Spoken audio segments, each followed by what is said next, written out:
ఈ crime number 243 of 2024 అంటే 2 సంవత్సరాల కింద పంజగుట్ట పిఎస్లో నమోదైన కేసు. డేట్ కూడా ఉంటుంది చూడండి. డేట్ అంతే 2 సంవత్సరాల క్రితం 2024లో ఈ క్రైమ్ నెంబర్ 243. అసలు ఎవరి మీద వేసిరు సార్ ఈ కేసు? ఎవరు వేసిర్రు? ఒక పోలీస్ ఆఫీసర్ మీద ఇంకొక పోలీస్ ఆఫీసర్ వేసినారు. ఎస్ఐబికి సంబంధించిన ఒక పోలీస్ వేసినారు. ప్రణీత్ రావు ఎస్ఐబి అవును. చేసుకోండి. తర్వాత ఇంకొకటి ఫోన్ ట్యాపింగ్ ఏందండి? ఫోన్ ట్యాపింగ్ ఏంది వాస్తవంగా? కేవలం ఒక తెలంగాణలోనే నడిచింది అది.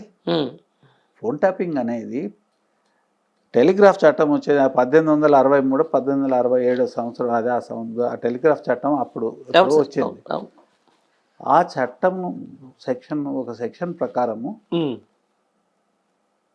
దేశంలో స్వతంత్రం వచ్చినప్పటి నుంచి రాజ్యాంగబద్ధమైన పరిపాలన మొదలైంది 1950 26 జనవరి. అప్పటి నుంచి ఇప్పటిదాకా ప్రతి ప్రభుత్వము ఫోన్ ట్యాపింగ్ చేస్తారు. ఆ ఫోన్ ట్యాపింగ్ చేసేదానికి రాజకీయ నాయకులకు సంబంధం ఉండదు. ఆ ఫోన్ ట్యాపింగ్ చేసేది ఎవరు అంటే పోలీస్ వ్యవస్థ, దేశ రక్షణకు సంబంధించిన వ్యవస్థలు ఏవైతే ఉంటాయో వాళ్ళు చేస్తారు. ఓకే, దానికి పర్మిషన్ ఇచ్చే వ్యవస్థ కూడా ఉంటుంది. పర్మిషన్ లేకుండా ఫోన్ ట్యాపింగ్ జరిగింది అనే మాట్లాడట్లేదు. మొత్తం ఆరోపణలు కూడా లేదు. ఆ పర్మిషనే ఇల్లీగల్గా తీసుకున్నారని అంటారు. పర్మిషన్ ఇల్లీగల్ అని అంటారు. అది ఎట్లనో వాళ్ళు ప్రూవ్ చేసుకోవాలి. ఏమని అంటారనంటే పర్మిషన్ తీసుకున్నారు, ట్యాపింగ్ చేసినారు, అది ఇల్లీగల్గా వాడినారు అని అన్నాడు. కానీ ఇంత మటుకు ఎక్కడ కూడా దాని మీద సాక్ష్యాలు ప్రొడ్యూస్ చేయలేదు. రైట్. దీని మీద చాలా డౌట్స్ ఉన్నాయి సార్ మీకు. ఒక్క నిమిషం.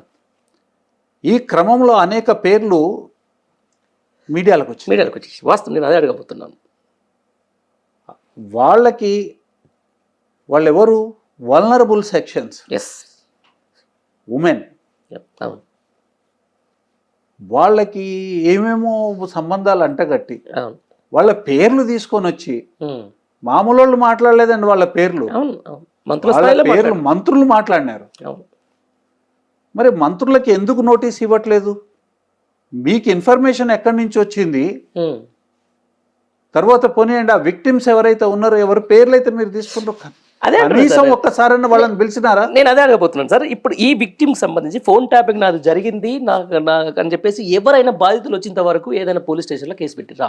వాళ్ళది ఒక ఛార్జ్ షీట్ వేసినారు. ఛార్జ్ షీట్ కన్నా ఇవన్నీ మొదటి నుంచి అంటే దాదాపుగా ఈ ప్రభుత్వం వచ్చినప్పటి నుంచి, ఆ ప్రభుత్వం రావడానికి ముందు ఎన్నికలప్పటి నుంచి ఇవన్నీ మాట్లాడుతూనే ఉన్నారు. కానీ ఎక్కడ ఒక్క కంప్లైంట్ వారి దగ్గర లేదు. వాళ్ళతో ఒక కంప్లైంట్ లేదు. ఎవరైనా నిజంగా నా ఫోన్ ట్యాపింగ్ జరిగింది, దీనివల్ల నాకు నా వ్యక్తిత్వ హననం జరిగింది, లేకపోతే నా గోప్యతకి ఏమైనా భంగం కలిగిందని చెప్పేసి ఎవరైనా వీళ్ళు చెప్పే దాంట్లో ఎవరైనా కేసు వేయడం ఇక్కడ రికార్డులు అయితే ఎవరు చేసినట్టుగా లేదు. తర్వాత పోలీస్ వ్యవస్థనే ఒక వివరణ కూడా ఇచ్చింది. హిందూ పేపర్లో అది క్యారీ చేసినారు. ఓకే, ఇవన్నీ లేవు అని. మరి లేవు అన్నప్పుడు మీరు బిగినింగ్లోనే మీరు వాళ్ళని పిలిచి ఎగ్జామిన్ అన్న చేయాలి, లేకపోతే ఈ వివరణ ముందన్న ఇవ్వాలి. అక్కడ వ్యక్తి యొక్క పరువు హననం జరుగుతూ ఉంటే మీరు నిమ్మక నీరెత్తినట్టు కూర్చున్నారంటే మీ పాత్ర లేదని మేము ఎందుకు అనుకోవాలి? పోలీస్ వ్యవస్థ పాత్ర కూడా ఇందులో ఉన్నదని అనుకోవాలనా, లేదని అనుకోవాలనా? లేకపోతే పోలీస్ వ్యవస్థకి కళ్ళు చెవులు మూసుకుపోయినాయా? సమాజంలో అంత ప్రచారం జరుగుతూ ఉంటే నిమ్మక నీరెత్తిన ఎట్లా ఉంటారు? పోనీయండి, అదేమన్నా ఎవరి నోట నుంచి రాకుండా రూమర్ అయితే వేరే విషయం. ప్రత్యక్షంగా మాట్లాడినారు కొంతమంది మంత్రులు, పెద్ద స్థానంలో ఉన్న ముఖ్యమంత్రి కూడా డిఫర్మేషన్ కేసు మాట్లాడింది కదా. ఎక్కడ పడితే అక్కడ మాట్లాడినారు. మరి ఇది ఎందుకు చర్య తీసుకోలేదు అంటే దీని ఉద్దేశం ఏంది? తర్వాత కొంతమంది జడ్జిల పేర్లు తీసుకొని పత్రికలలో ఫోటోలు ఇస్తున్నారు. మరి మీరు ఎవరైతే రాసినారో వాళ్ళనన్నా పిలిచి అడిగినారా? వాళ్ళని పిలవలేదు, అడగలేదు. అంటే దేనికోసం? అక్కడ జడ్జీలని ప్రెజుడీస్ చేయడం కోసం, ఇక్కడ సమాజాన్ని ప్రెజుడీస్ చేయడం కోసం ఇవి అంటే వెనకాల ఎవరున్నారని ఒక ప్రచారం చేసి వాళ్ళ పరువును తీసేదానికోసం కారణం లేకుండా వాళ్ళ పరువు తీసే కార్యక్రమం పెట్టుకున్నారు కదా. అవును సార్. ఉంటే వాళ్ళని పిలవాలి కదా, అవును. పిలవలే.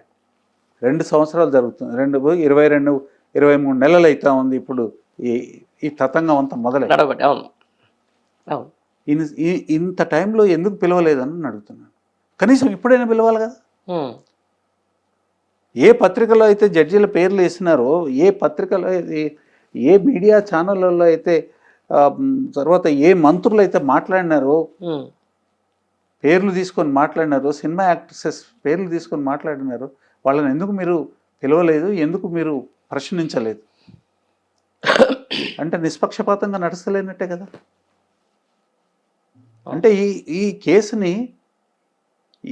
కేసుని అందరూ చేసినట్టుగానే తెలంగాణ రాష్ట్రంలో పోలీసులు శాంతి భద్రతల కోసము ఫోన్ ట్యాపింగ్ చేస్తే దాన్ని మీరు రాజకీయ పబ్బం గడుపుకునే దానికోసము, ప్రతిపక్ష నాయకుల యొక్క పరువు తీసే దానికోసము మీ ఇష్టమున్నది వాగి దానికి అంటగడుతున్నారు. అవునా కాదు? ఎస్ సార్, అవును. అంటే దీని ఉద్దేశం ఏందన్నట్టు అధికార దుర్వినియోగం జరుగుతూ ఉన్నది, దానికి వ్యవస్థల్ని ఉపయోగించుకుంటున్నారు.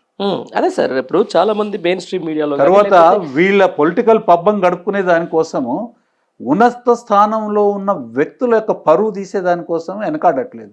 వాళ్ళు జడ్జీలు కానివ్వండి, వాళ్ళు సినిమా యాక్ట్రెసెస్ కానివ్వండి, వాళ్ళు పొలిటీషియన్స్ కానివ్వండి, మాజీ మంత్రులు కానివ్వండి, మాజీ ముఖ్యమంత్రి కానివ్వండి. అంటే ఏంది ఇది? ఇంత దుర్మార్గమా, ఇంత విచ్చలవిడితనమా, ఇంత అన్యాయమా? అదే సార్, ఇదే విషయానికి సంబంధించిన దాంట్లో ప్రధాన మీడియా కానీ కొంతమంది ప్రభుత్వ అనుకూలకు సంబంధించిన పేపర్లలో కానీ కేసీఆర్ మెడకు బిగుస్తున్న ఉచ్చు, బీఆర్ఎస్ పార్టీ మెడకు కేసు బిగిసే ఉచ్చేం లేదు. ఇక నేను మాట్లాడితే బూతులైతే కానీ ఏముంది ఇందులో? బొచ్చు ఏమున్నదండి ఇందులో కేసు ఉంది అసలు? 2 సంవత్సరాలు మీరు అదే పనిగా మీరు చేస్తూ ఉన్నారు. ఏం కేసు ఉన్నది? మీరు వేసిన ఛార్జ్షీట్లో కూడా ఏం కేసు ఉన్నది? ప్రపంచంలో ఎవడన్నా కొత్తగా చేయండి కేసీఆర్ ప్రభుత్వం చేస్తే ఇది చేయాలి. అరే, ప్రభుత్వాలను కూలగొట్టకుండా తర్వాత ప్రభుత్వం అసాంఘిక శక్తులు చెలరేగకుండా శాంతి భద్రతలు కాపాడేదానికోసం ఉన్న ఒక వ్యవస్థని మీ రాజకీయ పబ్బం కోసం దాన్ని ప్రతిష్టను దిగదార్చే కార్యక్రమం చేసుకున్నారు. ముందు వెనక చూసుకునే పని లేదనండి. ఈ దేశం భద్రత ఇదంతా పట్టింపు లేదా? అది జరుగుతూ ఉన్నది, ఆ అరాచకం జరుగుతూ ఉన్నది. చేసేది అరాచకం, వాళ్ళు ఆరోపణలు ఇంకోళ్ళ మీద అరాచకం అని ఇంకోళ్ళ మీద ఆరోపణలు చేస్తూ ఉన్నారు.